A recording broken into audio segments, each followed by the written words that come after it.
We're going to begin with public safety and health officials facing multiple threats, growing concerns about the U.S. water supply, air safety, and food safety. Elizabeth Schultz is tracking the expanding salmonella outbreak. Rhiannon Alley is tracking the airport breach, how a man snuck onto a JetBlue plane. And Chief Investigative Correspondent Aaron Katersky is tracking the water system cyber attacks. More than a dozen states now hit. New evidence pointing to Iran. He starts us off. Good morning, Aaron. And good morning to you, George. More states are reporting water systems hit by these cyber attacks that are widely thought to be the work of Iran. And now we're getting a look at some evidence that Iran may have been laying the groundwork for them long before the war even began. This morning, an intelligence note reviewed by ABC News provides the clearest indication yet that Iran may be behind cyber attacks targeting water and wastewater utilities in more than a dozen states and prepared for them months in advance. The note says public safety officials in Utah identified targeted reconnaissance against water infrastructure in their state using an internet signature linked to Iran. The note said there were nearly 500 attempted intrusions in a 46-minute window November 24th. That's 3 months before the U.S. and Israel launched their first strikes. Officials in New Jersey are now confirming 2 municipal water utilities in their state were targeted, temporarily blinding operators when automated systems went down. Both utilities shifted to manual controls and there was no disruption to service. In Rapid City, South Dakota, officials discovered what they called a cyber incident in the city's wastewater system. It was quickly resolved, and officials said at no time was the city's water or wastewater infrastructure systems placed in jeopardy.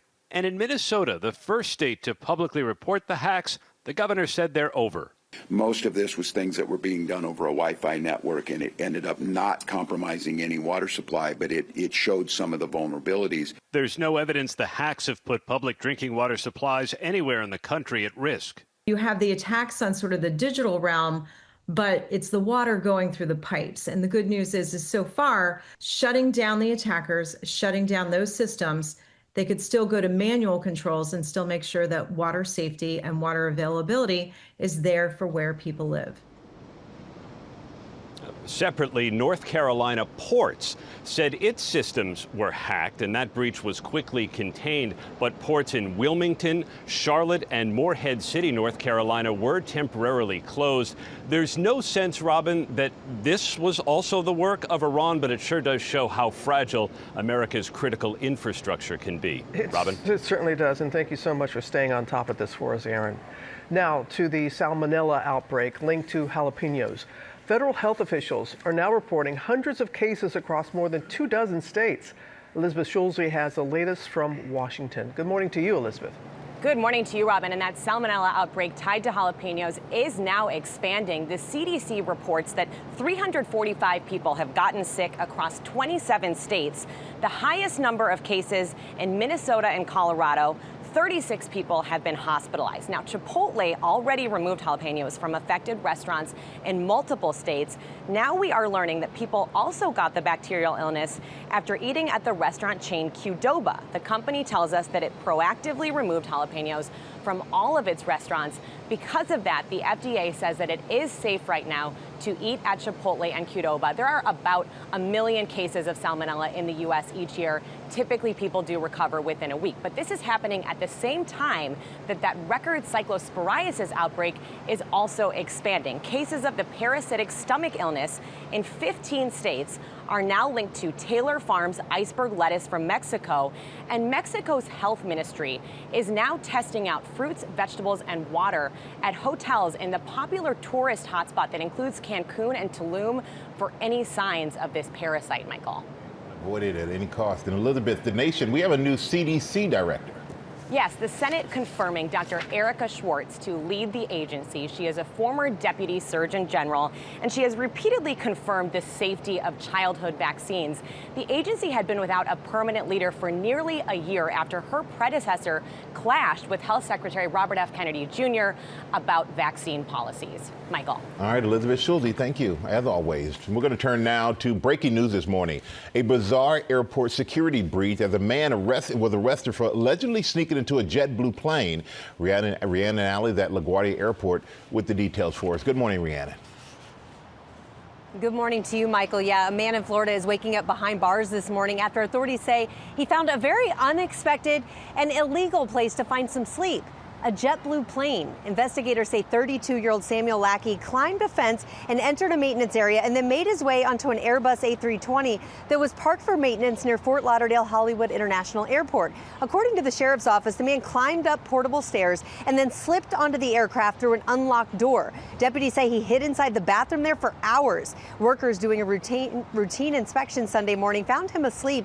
They grounded the plane, forcing a delay and a last-minute aircraft swap for the flight the plane was supposed to take. Lackey now faces multiple charges and is being held in the Broward County Jail on $10,000 bond. We did reach out to JetBlue and to the airport as well for comment on this bizarre security breach. They have not responded just yet. George? Bizarre is the word. Okay, Rhiannon, thanks very much. Now to the toxic smoke blowing through the Northwest. Ginger, tracking what a dangerous combination, wildfires and heat. Yes, the lack of wind has been helpful for firefighters to fight the fires that are out there, which are in the dozens, but it also keeps the smoke kind of in place. And so there are places like Yakima, Eugene, Oregon, Wenatchee, Washington, that have just had unhealthy air quality for days now. And this is in California, east of the Bay Area. There was an arrest of a man who was recklessly utilizing something that started this fire that's now, with evacuations, containment at 19%. There are so many fires all the way up to British Columbia that we've got through the spine of Idaho, air quality alerts in Wyoming, most of Colorado still. That smoke is going to stick around. The front clears kind of northeastern Montana into North Dakota. But the heat has been on. We've just had perpetual extreme heat warnings for places like Phoenix or Las Vegas. Salt Lake City's in there now. Just to give you some perspective, we're talking 10 to 15 above average. And Robin, we've got our own heat to talk about coming up. We sure do there. All right, Ginger, thank you. Now to the investigation. After a security threat at one of the largest airports in Europe, German authorities confirming a drone carrying an explosive device was discovered on the tarmac near a Ukrainian plane. Our foreign correspondent, Tom Sufi Burridge, has the latest. Good morning to you, Tom. Good morning, Robin. Yeah, German officials are calling this potential drone plot at Leipzig Airport a new threat scenario. U.S. officials aiding the investigation and telling us the explosive drone was found near to Ukrainian cargo aircraft, saying this is a serious and concerning possible escalation linked to Russia's war on Ukraine. This morning, authorities investigating a major security scare at a busy German airport. Officials say a drone packed with explosives was found near this Ukrainian cargo jet. The incident now raising concerns of a potential plot to sabotage the aircraft. A bomb squad called to the scene, German police analysing these images. They say show a drone fitted with an explosive device and detonator. Authorities quickly shutting down all runways at the airport. A bomb disposal robot sent in to disable the explosive drone. The device was found in a cargo area separate from the passenger terminal. And then, moments after the device was found, a DHL cargo plane was struck, police say, by a separate unidentified object after the plane had to abort its landing amid the security scare. The aircraft suffering minor damage, that incident now also under review. Leipzig Airport is a critical cargo hub in eastern Germany, used by the US and its NATO allies to move military equipment into Ukraine. American officials say the airport has already been the target of multiple suspected Russian sabotage operations, with at least 18 drone incidents disrupting air traffic there since January. And guys, sources telling us American intelligence is helping to examine components of that explosive drone. Michael? All right, Tom, thank you so much for that. And we're going to go now to President Trump lashing out at the Democratic candidate for Senate in Michigan, Abdul El-Sayed, as Democrats try to unite around him after his narrow primary victory. Senior political correspondent Rachel Scott is on Capitol Hill with the details and El-Sayed's response. Good morning, Rachel. Michael, good morning to you. And President Trump wasted no time going after Michigan's new progressive candidate in a race that could ultimately determine control of the U.S. Senate. With the midterms less than 90 days away, President Trump out west turning his economic speech into a blistering attack on progressive Democrat Abdul El-Sayed, just hours after he clinched a major victory in battleground Michigan. Abdul El-Sayed, lovely gentleman. He's a man of hate. This morning, El-Sayed punching back. I'm glad he thinks I'm a lovely gentleman. A lot of people think so. Look, you know, this is the response that they have. You notice what he talked about. First, look at the background. It says no tax on tips.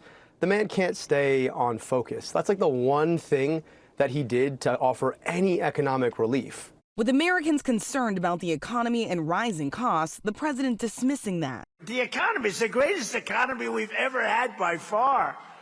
The economy aren't good. They're fake polls, just like fake writers. The president again promising that as soon as the war ends, prices would go down on oil and gas. Then moments later saying this. It's dropping, and we may have to send it up again. We may have to, you know what happens when we send it up, but we hope we don't have to. The president trying to focus on El Sayed, branding him as a communist. El Sayed saying he's ready for the attacks. They're going to point at me, they're going to point at my name. It's like, well, he's different. That's the best you got? You can't actually talk about what you want to do? My name is not raising your gas prices. My name is not taking us to war. My name is not the reason you can't afford your groceries. You know what it is? Their BS policies. So El Sayed will be running against Republican Mike Rogers. President Trump seemed to imply that having a progressive on the ticket would ultimately help Republicans. But of course, Democrats plan to put the frustrations that Americans have with his economic policies front and center in this midterm election, George. And Rachel, the White House is getting cagey about that Qatari jet that was sent to replace Air Force One. Yeah, they certainly are this morning, George. Look, for months, President Trump has said this $400 million luxury jumbo jet, that gift from Qatar, would be going to his presidential library after he leaves office. But this morning, the White House says this is an open question, telling us that no final decision has been made on where exactly the plane is going to go. But we want to emphasize that is not what the president has said. I pressed him on this repeatedly last May. He told me that it would be going to his presidential library. He talked about the plane being decommissioned. He said that this was not a personal gift. He called it a gift to the Department of Defense. And again, it was millions of dollars in taxpayer money that went to retrofitting this plane, with now no clear idea of where it's going to head after the president leaves office. It's hard to see how it would be legal or constitutional for it to go to the president for personal use. Okay, Rachel, thanks very much. We're going to get the latest now on President Trump's nominee for Attorney General, Todd Blanche. His confirmation appears to be in jeopardy as several Republican senators consider voting no. Chief White House correspondent Mary Bruce has the story. Good morning, Mary.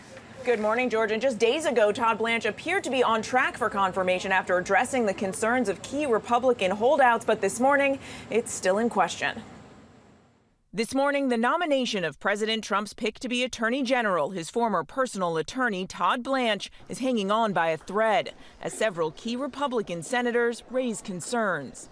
Maine Senator Susan Collins, who's in a tough re-election fight, announcing she's a no and will vote against Blanche, saying the Department of Justice has become increasingly political, adding Mr. Blanche has taken several actions that have further eroded the department's independence, and that is the basis for my vote to oppose his confirmation.